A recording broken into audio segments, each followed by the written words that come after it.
Halo, jumpa lagi dengan Saham Stock Analytics. Bersama saya Usman Hidayat. Assalamualaikum warahmatullahi wabarakatuh.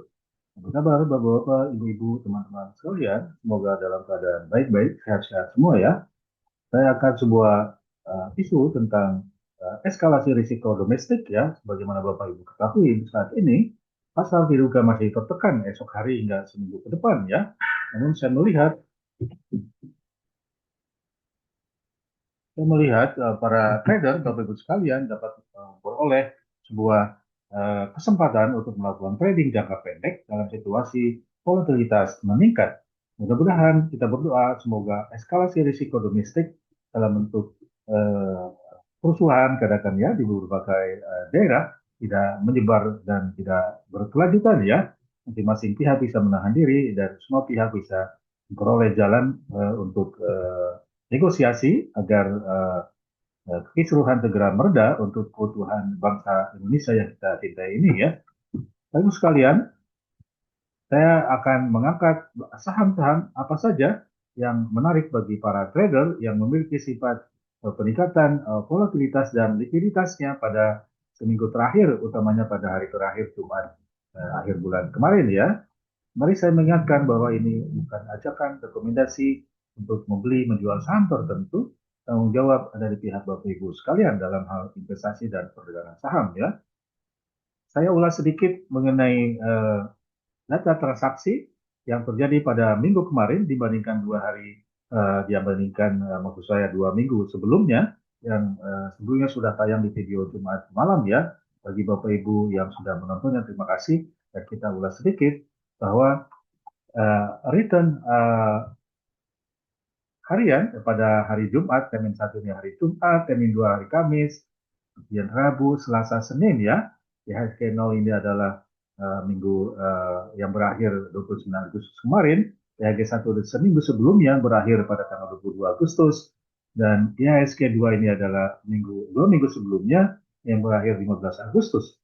Tampak bahwa pada akhir minggu kemarin saham menurun sangat tajam ya, IHSG menurun 1,53%, LQ45 menurun 1,78% ya, 45 dan IHSG di sini. Nah, kemudian tampak bahwa eh, ini seragam pada 3 minggu terakhir. Setiap hari Jumat terjadi pelemahan pasar ya. Apakah ini suatu kebetulan? Apakah sebuah pattern atau pola tertentu ya? Sama halnya dengan kalau kita lihat setiap hari Rabu T-3 ini cukup positif ya. Apakah pola ini suatu yang bisa kita pegang berkelanjutan? Itu Bapak Ibu lebih tahu dari saya mungkin ya. Dan kemarin kelihatan juga bahwa LQ45 Blue Chips tertekan ya di hari Selasa hingga hari Jumat dan kecenderungannya minggu kemarinnya juga minggu sebelumnya ada tekanan hingga akhir minggu dan 2 minggu sebelumnya juga tertekan ya. Namun secara historis bahwa IHSG masih mencatatkan year to date return 10,6% cukup tinggi ya hingga bulan Agustus akhir ini. Namun LQ45 masih tertekan hingga minus 3,57. Jadi ini menandakan bahwa uh, saham-saham blue chips yang memberikan kontribusi kapitalisasi pasar dan peran dalam perekonomian masih belum bisa menampakkan perkembangan yang cukup berarti yang bisa mendorong pertumbuhan ekonomi yang baik ya.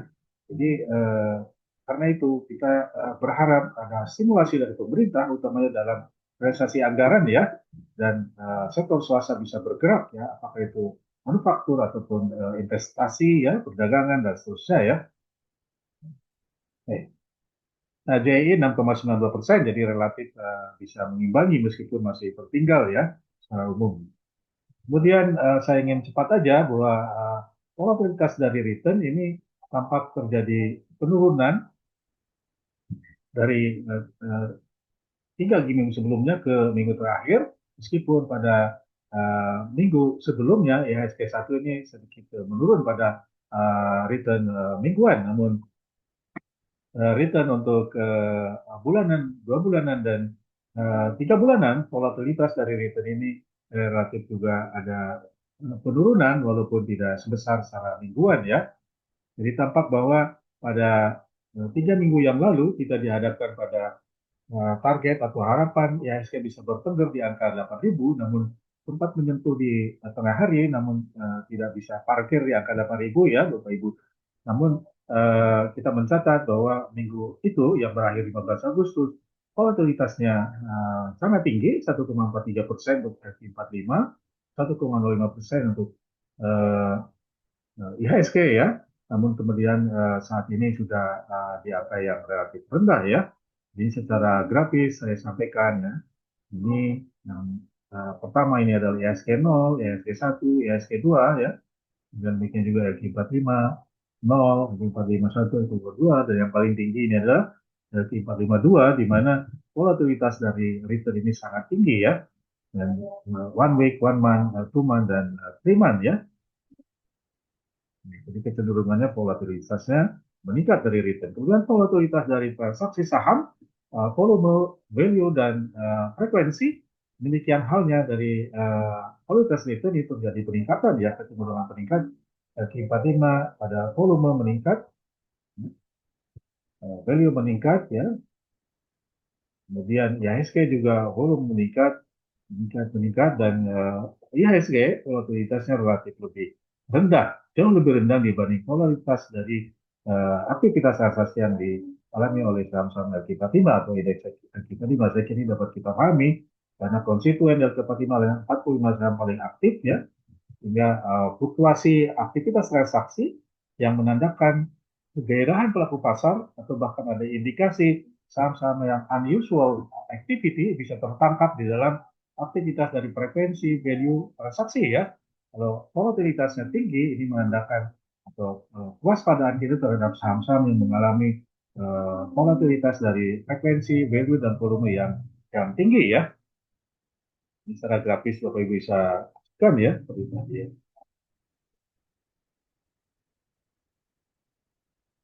Ya, kemudian kita lihat bagaimana seleksi saham-saham yang tadi saya sampaikan memiliki volatilitas yang naik, yang tinggi dan kemudian tendensinya naik. Dalam seminggu terakhir ada 15 saham dari Stock Universe, 996 saham ya. Ini kalau kita lihat secara indeks konstituen hanya 2 saham LQ45 dan DI 70 hanya 4 saham ya. Jadi banyak saham-saham yang sifatnya second minor ya. Jadi kita lihat dari volatilitas yang lebih besar dari 2 dan return volatility-nya juga lebih besar dari 2 ya, dan kecenderungannya ini meningkat dari volatilitas 1 minggu terhadap 1 bulan positif ini ya. Kemudian demikian juga volume lebih besar dari 1 juta lembar saham, paling banyak adalah GZCO, PSAB WIFI ya, ini rendah PSAT, kemudian peningkatannya atau perubahannya positif, ada peningkatan value lebih besar dari 3 miliar per hari di semua rata-rata harian Bapak Ibu ya. Kemudian hari terakhir dibanding rata-rata 5 hari per hari juga menandakan ada peningkatan gairah transaksi ya saham-saham ini ya, bisa dicatat 5 saham tertinggi ya. Demikian juga untuk frekuensi di atas 1.000 kali transaksi per hari dan terjadi peningkatan pada hari terakhir dibanding rata-rata 5 hari sebelumnya ya, 5 hari terakhir ya. Dan ini kalau ada kenaikan, ini adalah target price-nya, jangan terlalu greedy mengambil keuntungan yang berlebih ya. Dan ini apabila terjadi penurunan maka segera lakukan stop loss ya. Kemudian saham yang blue chip saya ada 11 saham. Kalau saya lihat ini berkebalikan dan yang tadi, kalau tadi lebih besar 2%, ini lebih kecil dari 2%, kita hindari risiko ya. Semua adalah Kompas 100 ya, masuk dalam Kompas 100 indeks. Ada BRIS, BBRI ya, kalau secara alfabet ini ada 3 saham perbankan ya, Bank BNI, Bank BRI, Bank Syariah ya. Kemudian volatilitasnya lebih kecil dari 2 dan volatilitasnya terjadi penurunan ya, volatilitas turun, namun likuiditasnya naik, baik volume, kemudian value dan frekuensi ya.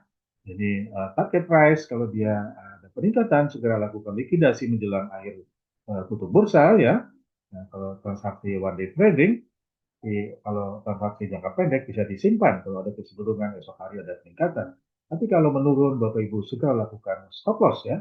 Lakukan stop loss, ini saham yang paling murah PWON ya, real estate. Kemudian dari segi 45 ada dua saham yang masuk ke LQ45 dan dari indeks Islamic Index 70 ada tiga saham